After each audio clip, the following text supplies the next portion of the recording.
मैं शैलेंद्र राजेश गुप्ता, प्रदेश अध्यक्ष अखिल भारतीय हमारा समाज पार्टी उत्तर प्रदेश। विगत 17 तारीख को अरविंद गुप्ता जी के साथ अराजक तत्वों द्वारा मारपीट हुई। जिस चीज़ के बारे में इन्होंने बताया कि बाजार में अवैध धंधे चल रहे थे, जिसके खिलाफ इन्होंने आवाज़ उठाई और अराजक तत्वों ने इनको मारा पीटा ही नहीं, जान से मारने का पूरा प्रयास किया। ये तो ईश्वर की कृपा से बच गए। हमारी पार्टी और वैश्य समाज के लगभग 25 जिलों से समर्थन में लोग आए हुए हैं अरविंद जी के लिए, और हम लोगों ने यहाँ भी कमिश्नर साहब को ज्ञापन दिया, और ज्ञापन देने के साथ ही हमारी मांग है कि एसएचओ बिलरियागंज पे सख्त कार्रवाई हो, क्योंकि जब पुलिस के संरक्षण में कोई कार्य होता है तो अनैतिक से भी ज़्यादा अनैतिक होता है। कमिश्नर साहब ने हम लोगों की बात सुनी और उन्होंने कहा कि जांच करने के बाद एसएचओ बिलरियागंज और जो अपराधी हैं उनकी गिरफ्तारी होगी और एसएचओ बिलरियागंज पे भी कार्रवाई की जाएगी। अगर कार्रवाई नहीं होती तो अखिल भारतीय हमारा समाज पार्टी के तले संपूर्ण उत्तर प्रदेश में वैश्य समाज हर जिले में एक नया आंदोलन छेड़ेगा, जिससे माननीय अरविंद गुप्ता जी को, पीड़ित अरविंद गुप्ता जी को न्याय मिल सके। इसके लिए संपूर्ण वैश्य समाज एकत्र होकर इनकी आवाज़ उठाएगा। मैं अरविंद गुप्ता वर्तमान में जिला सह संयोजक नमामि गंगे जनपद आजमगढ़ में के पद पर कार्यरत हूँ, और मेरा संपूर्ण जीवन लगभग 1991 से 2025 तक, जोड़ लीजिए 25 से लगभग 30 साल तक का मेरा संपूर्ण जीवन भाजपा के लिए समर्पित रहा, और मेरा पूरा जीवन समाज के लिए समर्पित रहा। और मेरे अपने बिलरियागंज क्षेत्र में जितने भी अवैध काम करने वाले लोग हैं, जिनके खिलाफ मैं समय समय पे जनहित में आवाज़ उठाता रहा और उनके खिलाफ लड़ाई लड़ता रहा। जैसा कि अभी विगत में हमारे बिलरियागंज नगर में रेस्टोरेंट संचालकों द्वारा रेस्टोरेंट के आड़ में देह व्यापार का संरक्षण एसएचओ बिलरियागंज सुनील दुबे के सह पे चल रहा था, जिसकी शिकायत मैं उच्चाधिकारियों के यहाँ किया था। उच्चाधिकारियों के यहाँ शिकायत के बाद एसडीएम सगड़ी महोदय और सीओ सगड़ी महोदय की संयुक्त टीम द्वारा औचक छापेमारी में रेस्टोरेंटों में 13 जोड़े अवैध कपल आपत्तिजनक स्थिति में पाए जाते हैं।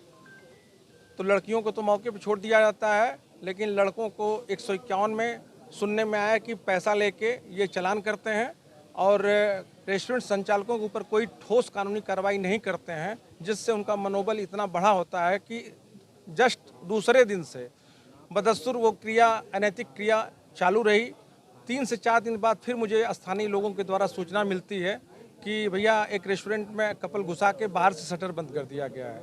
तब मैं वरिष्ठ पुलिस अधीक्षक महोदय जनपद आजमगढ़ के सीजी नंबर पर फ़ोन करके उसकी सूचना देता हूँ, तो मौके पर बिलरियागंज की पुलिस आधे घंटे बाद पहुंचती है। सौभाग्य से वो कपल पकड़े जाते हैं। यानी मैंने जितने आरोप लगाए हैं, माननीय प्रभारी मंत्री अनिल राजभर जी हैं जिले के, मैं उनको एसएचओ बिलरियागंज के खिलाफ 3 बिंदुओं पे आरोप लगा के बिलरियागंज एसएचओ के निलंबन की मांग किया था। मेरा प्रथम बिंदु ये था कि बिलरियागंज में इनके और संरक्षण पे अवैध मॉडल शॉप का संचालन चल रहा था, जो एक अंग्रेजी बियर शॉप की कंपोजिट दुकान का लाइसेंस था, लेकिन उसके आड़ में अवैध मॉडल शॉप का संचालन कर रहा था। एक ये आरोप था जिस पे कार्रवाई करा के मैंने उसको बंद कराया। दूसरा ये आरोप था कि बिलरियागंज में रेस्टोरेंट के आड़ में देह व्यापार का संचालन इनके सह और संरक्षण पे चल रहा था, उसमें भी कार्रवाई हुई, उसकी भी पुष्टि हुई। तीसरा, इनके सह पे जब से बिलरियागंज में आए हैं, ये ब्राह्मण कुल, मतलब हिंदू में सबसे उच्च कुल के माने जाते हैं, ब्राह्मण कुल के होने के बाद भी इनके थाना क्षेत्र में अवैध गौ तस्करी जम के हो रही थी, और जिनको भी गौवध में पकड़ते थे पैसा लेके छोड़ देते थे। इस प्रकरण में एक वीडियो भी वायरल कराया गया था, जिसमें आरोपियों से पैसा लेके मामले को दबा दिए। तब इस प्रकरण को विश्व हिंदू परिषद के लोगों ने और तमाम लोगों ने ट्विटर हैंडल से लेके सोशल प्लेटफॉर्म पे चलाया।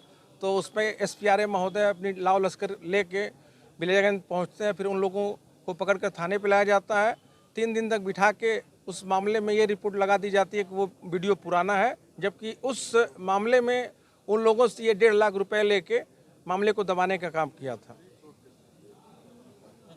ये चोट जितने भी लोगों के मैंने खिलाफ कार्रवाई कराया था, ये अवैध रेस्टोरेंट के जो संचालक हैं, इनको सह और संरक्षण देने वाले कुछ आपराधिक प्रवृत्ति के क्षेत्र के लोग हैं जो जात से ब्राह्मण हैं, और मेरे ऊपर जितने भी हमलावर हैं उसमें मैक्सिमम ब्राह्मण जात के लोग थे, जो अपना बाजार में वर्चस्व कायम करना चाहते, जिनकी कि बाजार में अपना वर्चस्व कायम करें।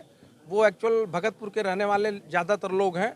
भगतपुर में वो अब आज आज़ादी के 70 साल के बाद भी अपनी पुरानी सामंती सोच को लेके वो व्यवस्था चलाते हैं। उनके गांव में आज भी ये सूर्यप्रकाश दुबे उर्फ डब्लू दुबे जो मेरे घटना में साजिश करता है, और मनीष द्विवेदी उर्फ मनीष द्विवेदी ये भी घटना में साजिश करता है। सूर्यप्रकाश दुबे के सामने आज भी उस गांव में कोई अति पिछड़ा दलित पिछड़े समाज का कोई भी समाज का कोई भी जात, चाहे राजभर हो, चाहे वो चौहान हो, चाहे यादव हो, चाहे चमार का बेटा हो, चाहे पासवान का बेटा हो, वो उनके सामने कुर्सी पे नहीं बैठ सकता। आज आप लोगों ने ज्ञापन ज्ञापन देने का मकसद ये था कि मेरे खिलाफ, एक तो मैं पीड़ित हूँ, मेरे ऊपर जानलेवा हमला भी होता है, और एसएचओ बिलरियागंज के साजिश पे जो आरोपी हैं, आरोपियों में कुछ उनके दूर के रिश्तेदार हैं। आरोपी भी ब्राह्मण और एसएचओ बिलरियागंज भी ब्राह्मण। तो यहाँ जातिवाद का ज़बरदस्त खेल खेला जाता है। मेरे ऊपर जानलेवा हमला भी होता है, और मेरे ही खिलाफ उल्टा फर्जी SC ST का मुकदमा अगले दिन दर्ज करा दिया जाता है कि ताकि मैं सरेंडर कर दूं, जबकि मैं सरेंडर करने वाला व्यक्ति नहीं हूं। अच्छा, पूरा समाज आपके साथ एकत्रित है, कमिश्नर साहब से मिले भी हैं, तो क्या आश्वासन मिला है? कमिश्नर साहब ने पूरा आश्वासन दिया है कि जांच करा के संबंधित की गिरफ्तारी और जितने SHO बिलरियागंज की जांच करा के उसके खिलाफ कार्रवाई करने का आश्वासन दिया। अब मेरे समर्थन में इस वक्त माननीय प्रदेश अध्यक्ष शैलेंद्र गुप्ता जी अखिल भारतीय समाज पार्टी के प्रदेश अध्यक्ष हैं, जिनके साथ प्रदेश के कई जनपदों के लोग सहित आजमगढ़ जनपद के कोने कोने से वैश्य समाज के लोग सहित कुछ अन्य समाज, पिछड़े समाज के लोग भी आज मेरे साथ मेरी लड़ाई में खड़े हैं। तो मैं उम्मीद करूंगा कमिश्नर महोदय के आज आने के बाद कि मेरे साथ न्याय होगा।